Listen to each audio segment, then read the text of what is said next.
Hi, my name is Madison Cole.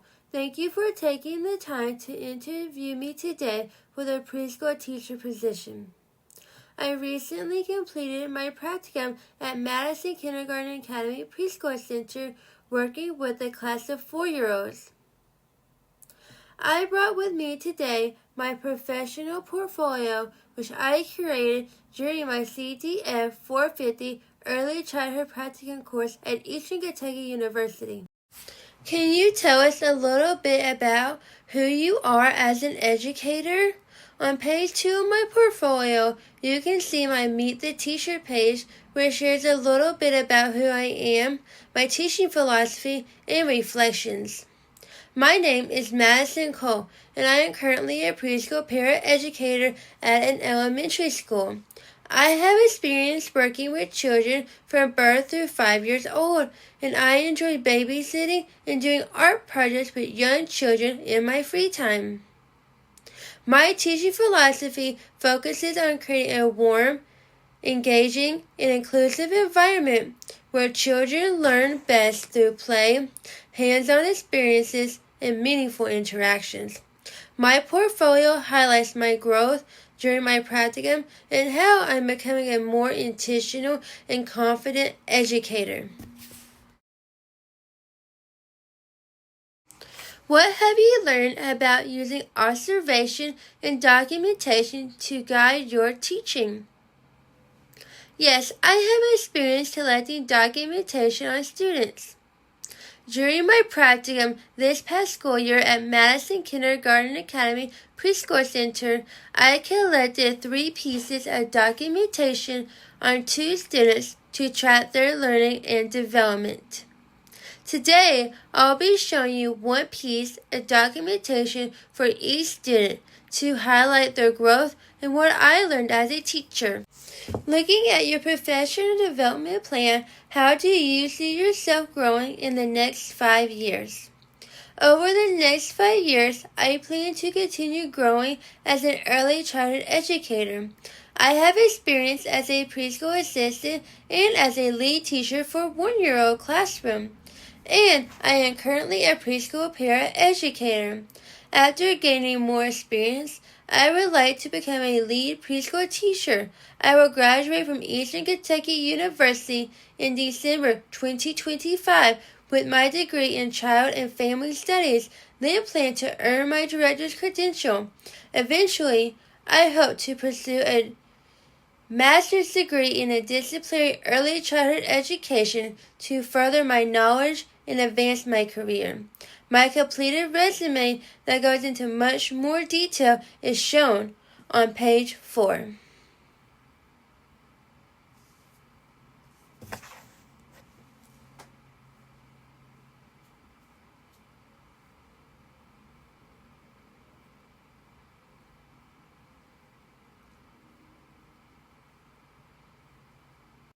In the portfolio, I have included photos of the lesson I set up in the classroom, including the healthy versus not healthy board, the clothespins with food images, and a sparkly food-themed backdrop. There was also a seat for the teacher and a seat for the student, which allowed me to sit next to each child as they completed the lesson and provide guidance as needed.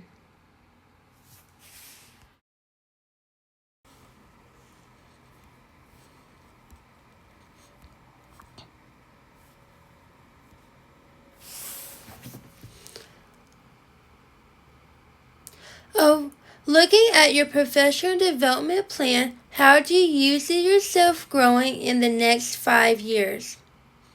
Over the next 5 years, I plan to continue growing as an early childhood educator.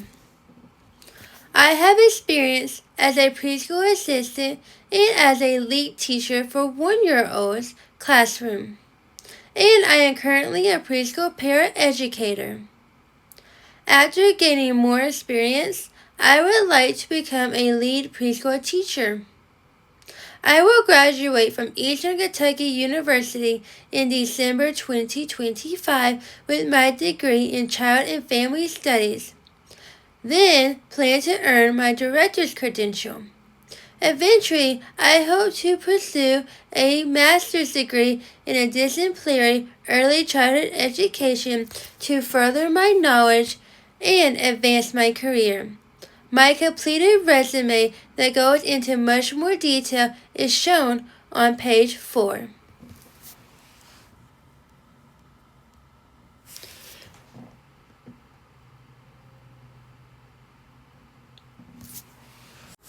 One of the documentations I collected for a preschool student named River was drawing with meaning. I asked her to draw a picture, and she said she drew a cat, which you can see in the corner. She used large circles and curved lines to show the cat features. This showed she's beginning to connect her ideas to her artwork, an important step in early literacy and representation. Through this observation, I saw growth in her fine motor skills and language development. As a teacher, I learned that by collecting this observation, River shows growth in both fine motor control and language development as she uses words to express her creative work. One of the observations I collected for another preschool student named Connor was a literacy observation. He independently chose a book, held it correctly, tracked text from left to right, and read out loud without support. This shows he can read the books currently available. To continue advancing his reading skills, we can provide him with more challenging books and additional words to decode, helping to further strengthen his literacy development. Tell me about a time you worked with a family to support a child's learning. During my practicum, I created a Child Spotlight Families newsletter to share a student's progress with their parents. In the photo below, you can see the student engaging in classroom activities, along with my notes highlighting his growth and achievements. I sent the newsletter home in a school folder, ensuring that his parents had easy access to stay informed and connected to his learning. Thank you for taking the time to interview me today, and I look forward to learning more about your school in this position.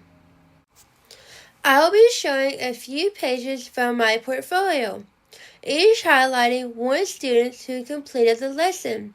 I won't go through every detail, but for example, on this page you can see Demir's participated in the skills he demonstrated. And on the next page, you can see Connor's progress, followed by Ariana's progress. And here you can see Katie's. These notes show how students engage with the activity, the skills they demonstrated, and the effectiveness of the lesson. They also reflect my ability to take meaningful anecdotal notes while students complete lessons. Which artifact best represents your ability to design developmentally appropriate curriculum? During my practicum placement, I had the opportunity to create and implement a lesson with the students during free play called Healthy versus Unhealthy Food Sorting Fun. I have brought a copy of the lesson plan, which shows the objectives, materials, and how the activity supports both cognitive and fine motor development. Here you can see the first pages of the lesson plan. And this is the second page of the lesson plan. What challenges have you experienced when implementing guidance strategies, and how did you respond? I have experienced challenges when implementing guidance strategies. At my practicum site, one student was anxious that her mom wouldn't return at dismissal, which caused her to cry and struggle to engage in class. I provided verbal reassurance that her mom would come back at 3 and explained her mom has 2 jobs, to drop her off and pick her up. I also created a visual schedule showing the day's flow, which reduced her anxiety. By the end of my placement, she came to school happily and no longer asked to go home early. This showed me I can help students regulate emotions and feel secure in the classroom.